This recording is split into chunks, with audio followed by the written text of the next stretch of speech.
Good afternoon, ladies and gentlemen. I'd like to introduce to you Frank and Sten from Bannerlord and Phil Savage from PC Gamer. We're going to talk to you about Mount & Blade 2 Bannerlord. Okay, everyone. So who here has played a Mount & Blade game before? Oh, that's a lot of hands. Okay, but a few weren't raised. So I guess before we kick off, do you want to just sort of explain what Mount & Blade is? Most people seem pretty familiar with the game already, but just for those of you who don't know, Mount & Blade, it's a medieval sandbox game, and it incorporates elements of action, RPG, strategy, and simulation. So it's a sort of very unique mix of different gameplay genres. There's a lot of role-playing. It's quite a hardcore PC game, and we're very pleased to be showing it here in this kind of format because we get to talk about it, hopefully get some of your questions at the end as well. And it's please just bear in mind this is a live demo. This is the current game in its its current state. There might be a bug or two, but hopefully everything goes well. And there's a lot of new stuff here that we're showing you from Bannerlord. Excellent. Okay, so I'm going to be over to the computer right now. We're both going to be playing and talking about it as we go through the demo. And Phil's going to be asking us some questions throughout. If I can just navigate my way here. Okay. Do we have sound? Do we have audio?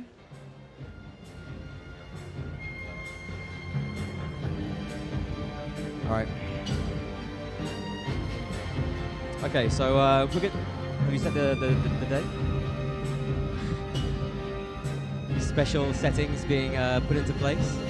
PC Gamer Day 1. I take it that code won't work in the live game. Okay, let's jump into a new game. What we're actually doing is loading a save game here. We're going to tell you what we're doing and where we're headed with it once we get started with the demo. But the first thing we want to do is we want to make ourselves a face to play for the demo with. Right, so, okay. So this is a feature that we're very excited about and have worked a lot on. It's a big part of role-playing to be able to change your character's appearance. So we've had really fun making our customizable options detailed and realistic.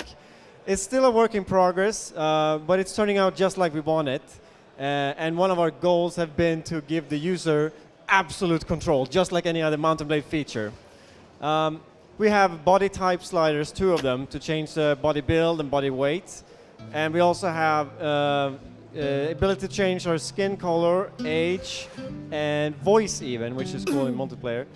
And we also divided up the GUI. We designed it so that we can have quick results by randomizing all, and we can also go into specific parts of the face and randomize them on their own, which is very useful for creating, for example, unique eyes, so you get your eyes.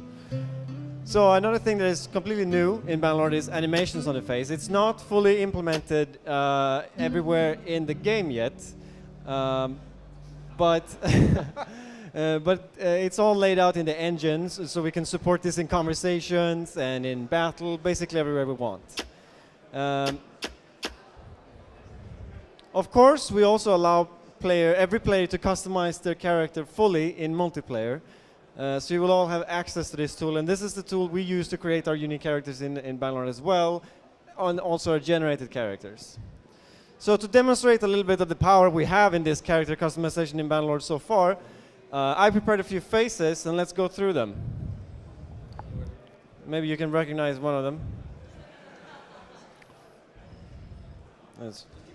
And this guy.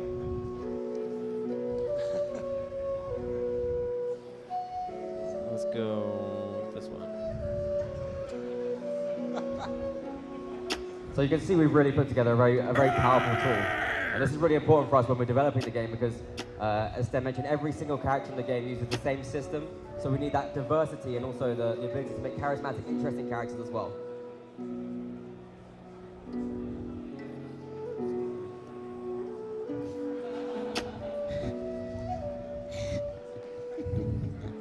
Obviously, the animation, again, since it's a generic system, we can animate all the characters in our game, and that's the benefit of using a standardized system for all the characters as well. Okay. This is our Fast and Furious character. Yeah. Let's see. We also have this guy.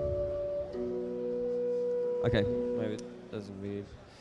Let's have as you can see, we're already able to create very cool-looking characters, and we're so looking forward to see our creative players' own creations. And we will make this tool so that it's easy for every player to save their own faces and also share them in between each other. Okay, let's have Phil choose a character. Maybe. Yeah, any preferences? Anyone you like specifically that we should continue on as? We'll continue with the Star Wars vibe. That's good. Looks good. Okay, cool. All right, let's jump back into the game then. All right, so now that we've got our game face on, let's take you a little bit through about what you can see here right now. If we zoom out, this is the overworld map, right? So it's the same as the previous games. We have an overworld map. It's Calradia, but expanded more to the east and to the south. The names on the map represent the different factions, the different settlements and towns, and so they're color-coded by the different kingdoms. Over on the west, we have the kingdom in red, which is Vlandia. It's sort of our Western European-inspired faction. They have heavy knights and sort of chivalric type medieval faction there. We're actually at war with them in our current save. We're a vassal of the Southern Empire. So what our plan is to head over to this faction and have a big battle with the Lord, take them out and advance the Southern Empire war effort. So let's jump back to our character. Sounds good. And this is our party. You can see we have 4 people in the party, represented by the number 4. It's purple for the Southern Empire. But this is not a big enough army to fight a battle with, right? So we've got to go get our garrison. It's over in the town of Ortisia, just south of this river. The way movement works is, when we click on the map, time progresses, right? So it's simultaneous movement, same as the previous games. And when we stop, time pauses, just the same as the previous games. Let's head over towards Ortisia then and pick up our troops. There's a new feature actually in Bannerlord as well. You can garrison your troops in different towns, allied towns. That also help defend it in a siege. And it allows you to go and take care of a personal task or a quest, move around with a smaller party if you need to. And is that like an automated process then if you've garrisoned someone and they attack? Yeah, if your garrison is in an allied town, they'll join the defense in the siege. Okay, so what we've encountered here is a small party of bandits on our way to Ortisia. There's 16 of them. We consider they're looters. We're slightly outnumbered, but since looters tend to run around in sort of tattered rags with kitchen knives and that kind of thing, we should be able to take them down. We can take them. Yeah, we can take them. Trusting in Sten's ability to do so as well. Okay, so we're going to threaten them and get straight into this fight. We have a bit of information before the battle as well. We can see details about those troops. We're going to cover that more later in the big battle as well, because there's more to show off. All right, so it's an example of a small battle in the game. And as I mentioned before, it's action, RPG, strategy, and simulation. So essentially what you have in the battles is the action portion of the game, right? It's still an RPG in the sense that you develop your character, you choose your equipment and weapons and that sort of thing. But when it comes to the battles, it's very much player skill. You fire an arrow. If that arrow hits, that's what does damage. Nothing to do with your character. It's purely based on what you do as a player. We've got a few buddies with us, and we've got a nice big two-handed sword. We have a bow and a horse, so we're pretty well equipped. Obviously, we have a lot of different options in the game. You can, a great variety of different medieval weaponry that you can use. You can be mounted, dismounted, and we have a very direct combat system where, same as the previous games, but even more advanced.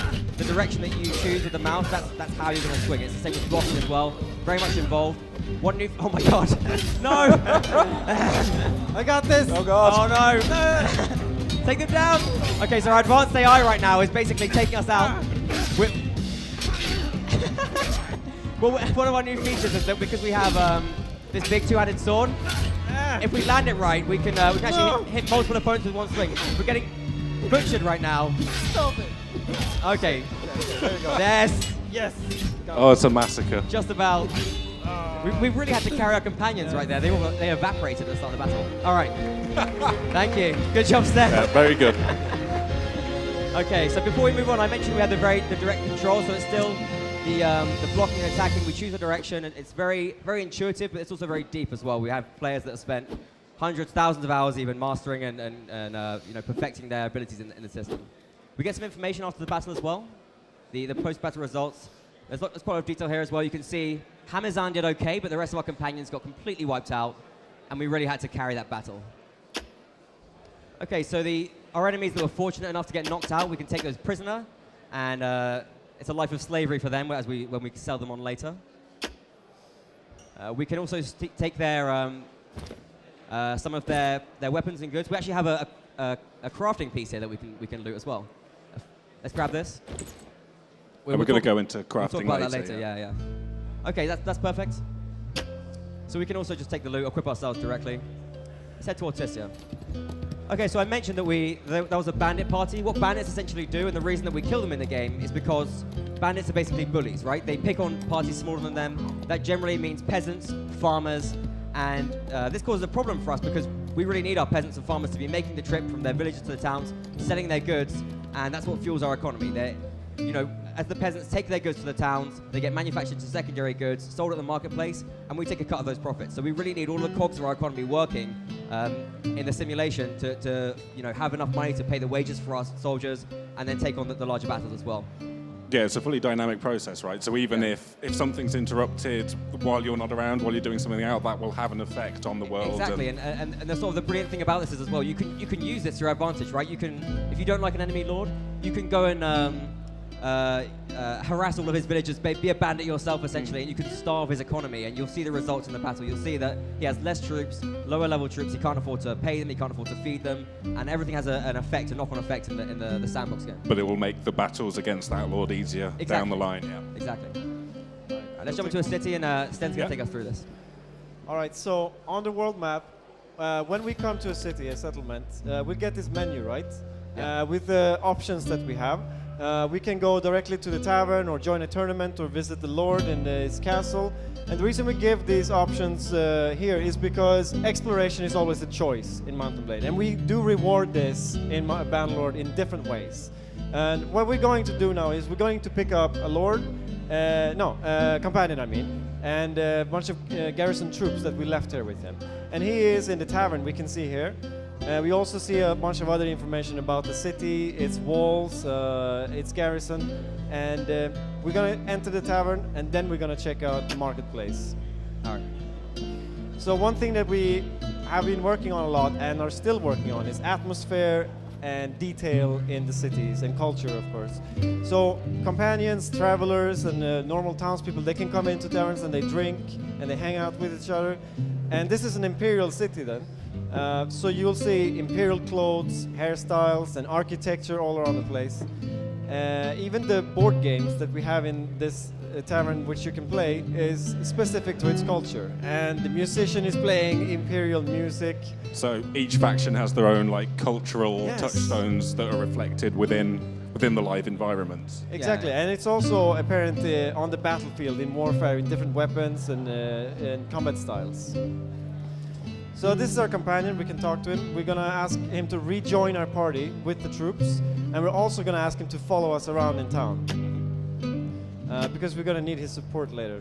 Okay, so we've got our army back now, but we're going to take a bit more of a look around the town and show you some of the ways in which you get rewarded for exploring and some of the sort of gameplay features we have within the town in Bannerlord. All right. So, Stan, I'll take over. Yes.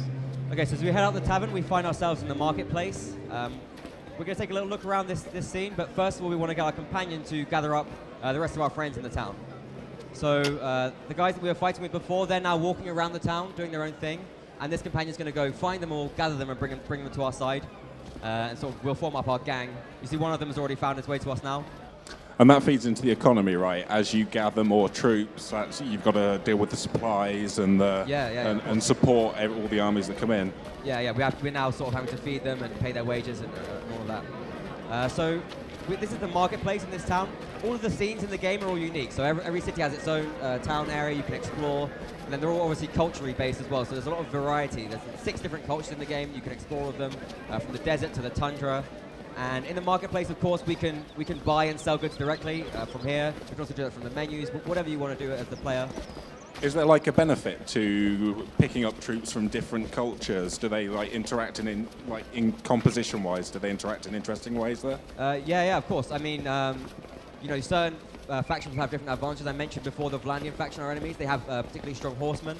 The Empire faction that we're in right now, their advantage is diversity. So they sort of do a bit of everything. They have some good armor as well. They're a great faction to be a part of, especially if you like to experiment with different styles. Okay, so what we're going to show off now is I'm waiting for my troops. Okay, we're waiting for the rest of our guys to show up. Companions. We only have 2. Some of them, they can be sometimes quite far away in the scene as well, but they'll get here soon. So is that in like real time? Is he literally running to where the troops are? Yeah, he's running and picking them all up. Okay, so what we have here, he's back himself now. Here he comes. Okay, so now we got a gang. So what we're going to show off now, by heading into this back alley, is a new feature. It's a highly requested feature. It's something we're excited about really as well. It's crime. And Sten's going to talk us through this a little bit. So we see here that we're confronted by a group of thugs. What they've done here is that they've taken over this alley and they're running some sort of criminal activity here. And we're not going to take any back talk from them, so we're going to, what we can do is we can beat them up and make sure that they don't hang out there.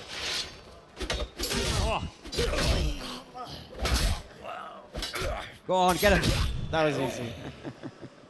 So now that we cleared this area of thugs, we also get the option to place one of our own companions here to guard it from other criminal activity to arise. And we can also, if we place the right kind of companion, we can start our own criminal activity here, which generates some sort of money to us. Now, we mentioned that this city belongs to the same faction as we belong to, and we have good relationship with the Lord. So this can, of course, cause a strain in our relationship, but we're going to do it anyway. Why not? Yeah. So you can see we've taken over the alleyway, and all of our hired men are here, looking pretty tough. Okay, so I'm going to hand the reins back to Sten and talk a bit about the private enterprise feature that we have in our game. So I mentioned before that in the marketplace you have a variety of sellers. All the sellers you find in the marketplace, they're essentially, they represent the town. So all the profits that they make go to the local lord. We also have in Bannerlord private enterprise. So this could be owned by not necessarily the local lord, a different lord in the faction, a lord from a different faction. They could be owned by merchants, even the player as well. And so it's a more legitimate way of making money, right, in the game. It's a more legitimate enterprise than taking part in crime. There's lots of different enterprises you can take part in as well. This one happens to be a blacksmith. We have sort of things like potters, weavers, armor smiths, you know, there's a whole bunch of them. Breweries, wineries. Because this is a blacksmith, what we can do is we can craft weapons here as well. We showed this feature off before, but now what we're going to do for the first time ever is make a weapon live on stage, and we're going to take it to the battle and use it to Get some Valandians. cut up some Valandian scum, yeah. Yeah. So the way crafting works, it's very Mountain Blade. It's we can take any different part, blade, guard, handle, and pommel. Any part fits with any other part, and you're also rewarded for exploring the world with this as well. So, for instance, you might find in the Asarai Desert an interesting pommel that you like, take it with you, and when you head to the tundra in the north, find a blade, put that together and make your weapon.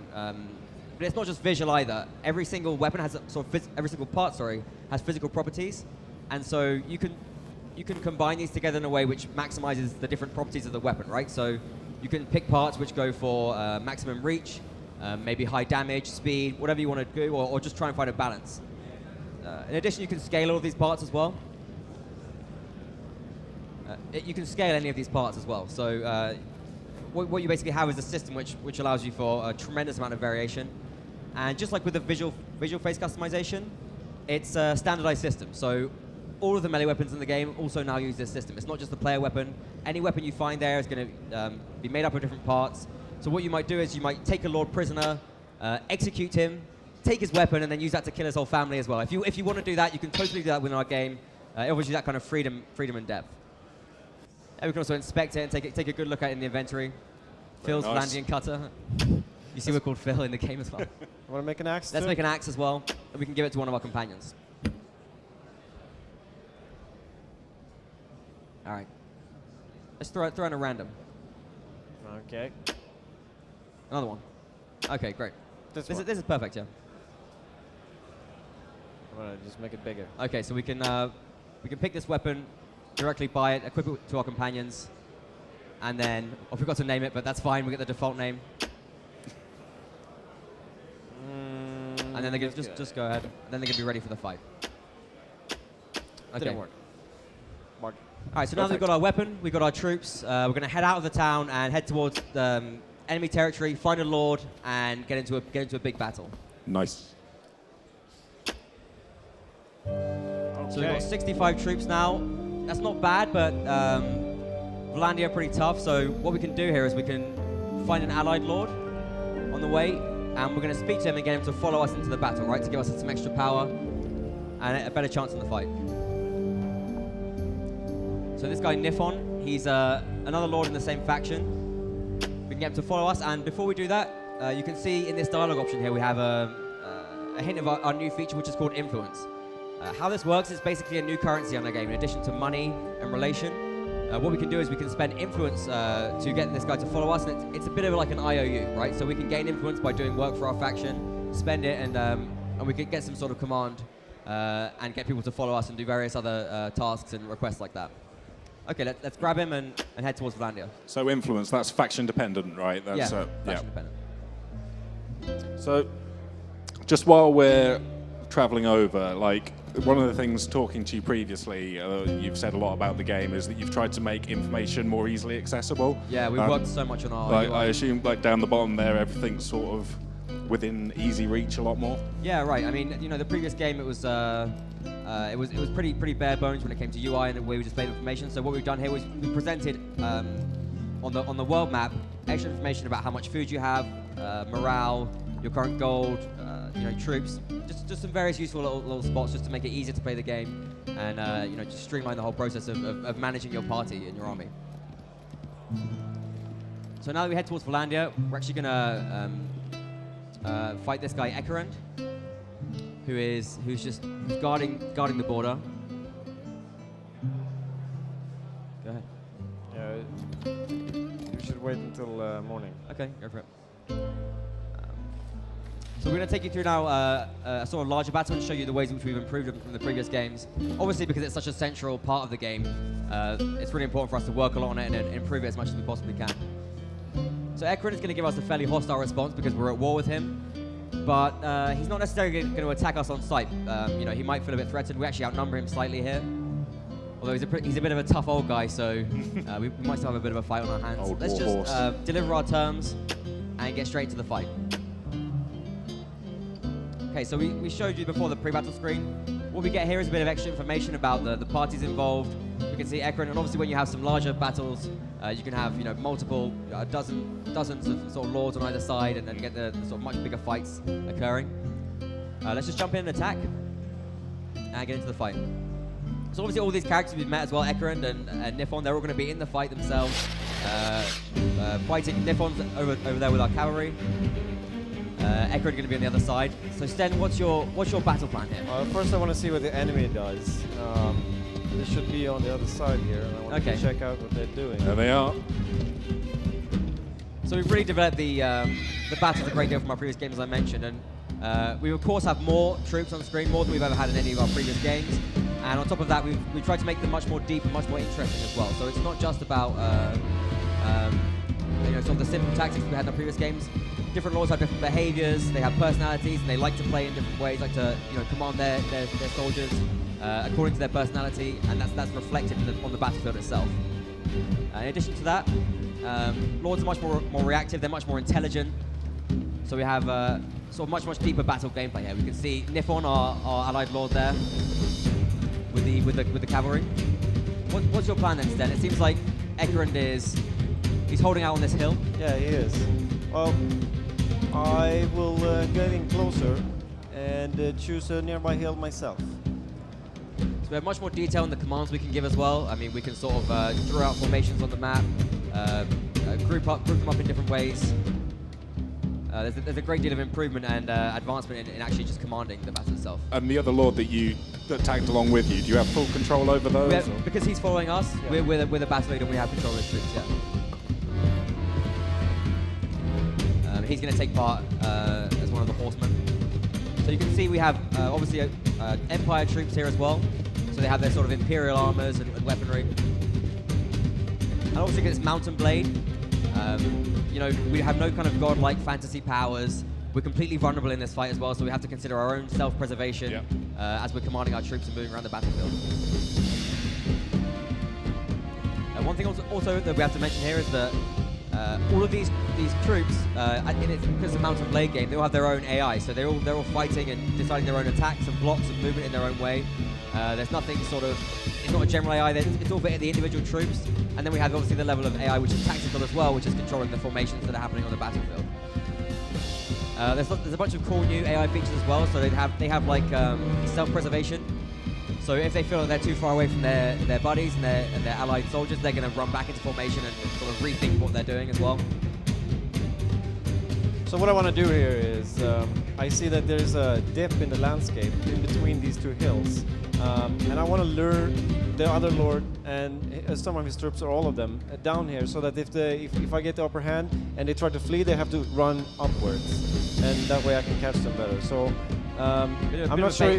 Yeah, I'm not sure if he's going to respond to this, but I'm gonna put my infantry down there to maybe get some of his troops to attack me, and then I'll be ready with my horsemen. Actually, I should put them in a flank position. We want to draw him off his hill.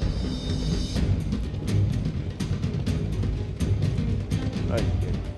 And obviously we have. Oh, they're already coming. Okay. Ekron's gone for the charge. Oh my God, no! So we're setting in our cavalry for the counter charge right now. Ekron has decided that he's gonna catch us in the valley while he's weak. And he's hit our troops with quite a bit of momentum there as well. And so what we're having to do is send our cavalry in, and the fight is obviously now starting to break out into a bit of mayhem. We do have some archers though, and so they're able to fire into the fight. Obviously we can join the battle as well, so if we maybe try and help out some of those troops. Let me see if I can find Ekron himself. Oh, that's nice. And so we're using the sword which we crafted obviously in this battle as well. It's already doing some damage.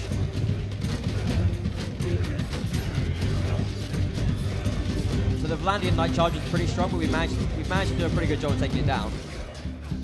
We still have to deal with those soldiers on the hill though, so if we sort of regroup and make our way back up towards them. Did we see Ekron at all?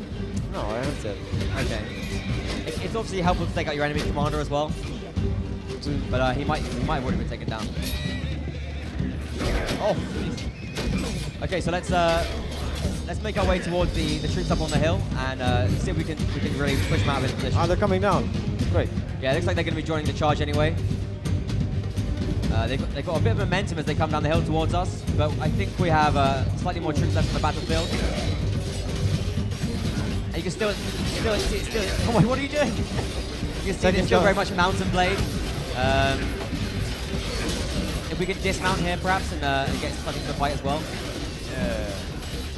We want to draw all of our troops right now and do sort of the final push and it's just a flesh wound. Take out the last of Ekron's troops.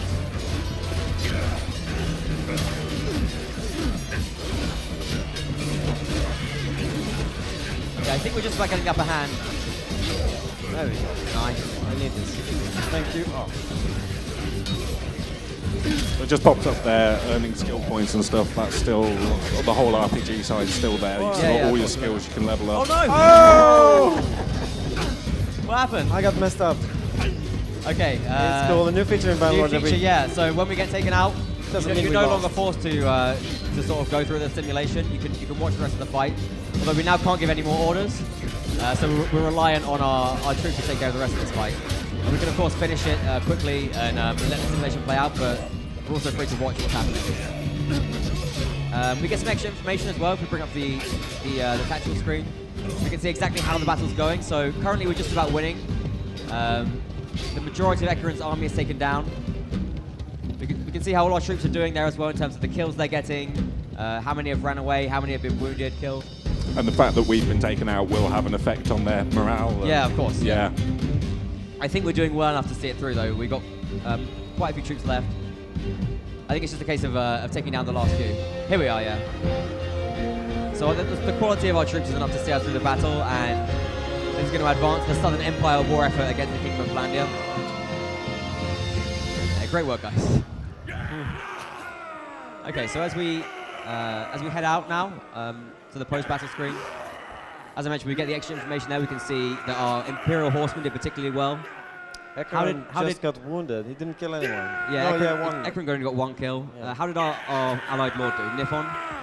One kill. Not too well either. We didn't do too well, to be honest, so we can't really we can't criticize. Okay, so let's head out, and once again we get to take prisoners. We can upgrade our troops from here as well. Let's just grab a few. Yeah, perfect. And obviously we get much more loot here as well. We can take some of their supplies. We can equip ourselves directly from this screen. Nice. All right, so once we head out, hopefully you can see now how all the different parts of the game, the working economy, the strategic aspect, they all come together and they influence each other. So the battles that we have, they have a much wider impact. Now the Volandian faction is weakened. We can go forward. Maybe we'll be able to assault Charas later on. This is actually the end of our demo right now, though. So thank you very much. We'll have another one tomorrow. Okay, and if anybody has any questions? Yeah. No? Yeah. Oh, no special. Yeah, we'd love Excellent. to take some questions. Yeah. Hi there. Is this working? Oh, right. I can't hear you, sorry. Try now. Hi. Oh, there we go. So I've been thinking about the old Mountain Blade and Mountain Blade Warband was very mod compatible. So there's a lot of mods for Mountain Blade Warband. Right. Will you be having mod tools from launch, or will that be sort of continue the tradition of having it so freely demodded? Sorry, I just couldn't quite. I know it's about modding, but I Closer. couldn't quite hear the Will there question. be mods? Yes. Basically. Modability is like greatly expanded. We can also combine multiple mods, so we have a system for that as well. And obviously, what modders are capable of doing in the new engine that we have for the game is above and beyond what we've offered before. So absolutely, of course, We love mods. We love mods. Yeah, it's a staple of the series, and we're excited to be bringing them back. Okay. Okay. Anyone else? Yeah, it is fantastic to see that's the great battle of the Mountain Blade. But there's another question we would like to ask: that is, what's exactly the maximum player or the NPC can fit into the same battle? Okay, maximum number of troops in the battle. Yeah. I'm going to slightly dodge this question because, it's much more than Warband, and we have an engine which is capable of dealing with much more troops. But we're also trying to balance it out and make sure that the battles are not just large, but also very interesting tactically as well. So we're going for as high as we can, but we can't say a number right now, unfortunately. It's not really our focus to... we want to make more, but we can't. Yeah. I can't give you a number right now, but definitely more and, Just and bigger. better. Yeah. Okay, thanks.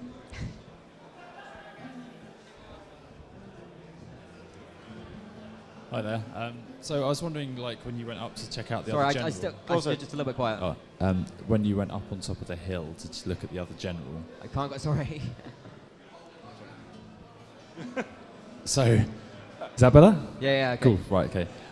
You went up to look at the other general, and he was sat on top of the hill, and he kind of seemed to wait for you to come towards him. Yeah. I was wondering what determines the general's strategy and AI in those instances. Good question. Okay, so what we have is, in addition to sort of like skills that we had in the previous games, Lords will have their own personality traits as well. So Ekerin happens to be a sort of Lord that plays defensive. He plays his cards close to his chest. So what he does is he tends to be more passive in battles. Also because in that battle we were the aggressor, it's sort of the onus is on us to attack as well. So he can sort of get away with playing defensive because if we do nothing, then we will just lose the battle in essence. So does that answer your question? Yeah, I also wondered though if there was any way that you could. Is that message to the player at all that you understand what sort of general that is before you fight?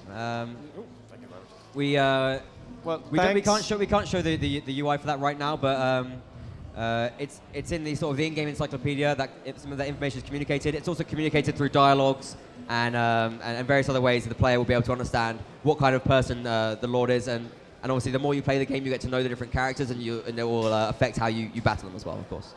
Thank you very much. Okay, thanks.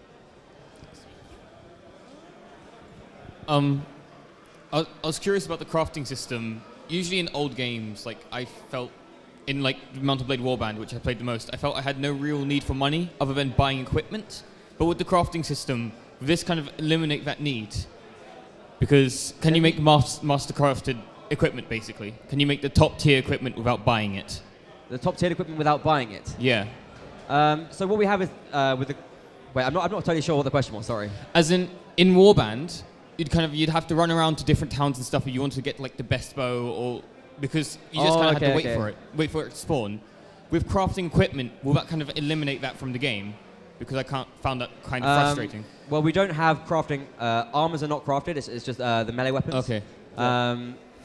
You know, the way in which armors are sort of spawned in sort of marketplaces and among merchants, it's still random. So you're still gonna have to search around to get the top equipment, of course. But what we have is that we don't really have like a best armor, right? You know, there's sort of advantages and disadvantages now. So yeah, obviously you have to explore to still get it the top armors. But with weapons, you can kind of gather them up and then and assemble it to create the best weapon that you want. Yeah. Okay. Cool. I hope that answers your question. Sorry. Wanted to ask two things. First, will the crafting system also work in the multiplayer part of the game? We can't talk about that just yet. Okay. Makes sense. Sorry. And also, how are the political options inside the game? One of the best things of Warband was playing vassals one against the other and starting civil wars, these kind of things. Yeah, I mean we have greatly expanded political options. We can't talk about all of them right now, but obviously the way you use the influence the system to sort of impact different laws and their behavior, that's going to help you can use it to advance your political standing. One new feature we have as well is we have clans within the factions, right? So families, they're kind of grouped together. And so the way that which you have a relationship with one character is going to affect how his brother-in-law thinks of you as well, and all that kind of thing. So there's greatly sort of improved and sort of deepened diplomacy in the game, of course. Thank you. Okay.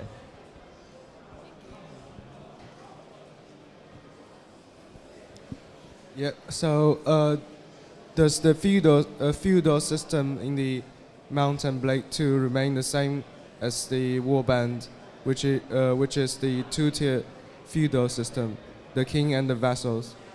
Does that happen the same in Mount and Blade 2, or it's a bit different? Yeah, again, we have the king. Each faction has a sort of a monarchic ruler, and then there's the vassals below that as well. So there's no system like barons, earl, or...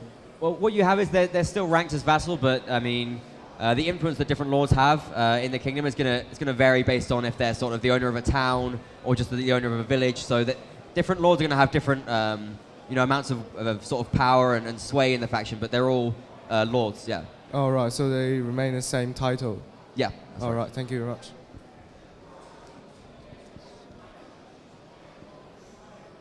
Is that all of them? Okay.